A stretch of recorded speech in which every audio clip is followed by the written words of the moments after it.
Chain ஒண்ணு பத்த வைக்கணுமே. பெரிய செயினே நீ பத்த வைக்கலான்னு தெரியல. எவ்வளவு மனுஷனும் 10 வச்சிருவோம். இல்ல அது ரொம்ப பெருசா நீங்க பத்த வைப்பீங்களா என்னன்னு தெரியல. காட்டுப்பா 10 வச்சிருவோம். என்ன செயின் காட்டு. சரி அப்ப நீங்க எடுங்க, நான் எடுக்க. என்னத்த கொடுக்க போறான்னு தெரியலையே. இதை 10 வைக்க முடியாதுப்பா. யாரில் எப்படி யோசிக்காது. நான் கூட சங்கிலியா இருக்குன்னு நினைச்சோம்ல. பைக் எழுத்திட்டு இருந்தாரு பத்தியா. நோ மாஸ்னா நீ.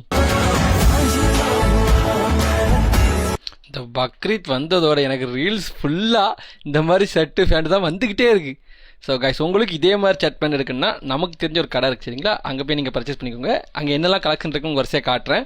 பேரல் ஃபிட் இருக்குது, பேக் இருக்குது, கொரியன் குர்கா பேண்ட் இருக்குது, குர்கா பேண்ட் இருக்குது, பூட் கட் பேண்ட் இருக்குது, லினன் பேண்ட் இருக்குது, விஸ்காஸ் ஷர்ட் இருக்குது, ஓல்டு மணி ஸ்ட்ரிப் செட் இருக்குது, ஃபார்மல் செட் இருக்குது, அப்புறம் முக்கியமாக பாட்டம் பிரிண்ட் ஷர்ட். இது எல்லாமே அவங்ககிட்ட இருக்குது. அது மட்டும் இல்லாமல் இது போக அவங்கள்ட்ட நிறைய ஜெர்சிஸ் இருக்குது சரிங்களா. ஸோ உங்களுக்கு எது வேணுமோ பர்ச்சேஸ் பண்ணிக்கோங்க. கான்டாக்ட் நம்பர் டிஸ்பிளேயும் கொடுக்குறேன், கமெண்ட்ல பின் பண்ணி வைக்கிறேன். நீங்கள் வாட்ஸ்அப்லேயும் ஆர்டர் பண்ணிக்கலாம், இல்லை டேரெக்டாக கால் பண்ணி கூட ஆர்டர் பண்ணிக்கலாம். சீக்கிரமாக ஆர்டர் பண்ணிக்கோங்க. ஏன்னா பக்ரீத் வந்துட்டு நானே ரொம்ப லேட்டாக தான் போடுறேன். ஸோ உடனே ஆர்டர் பண்ணிக்கோங்க சரிங்களா.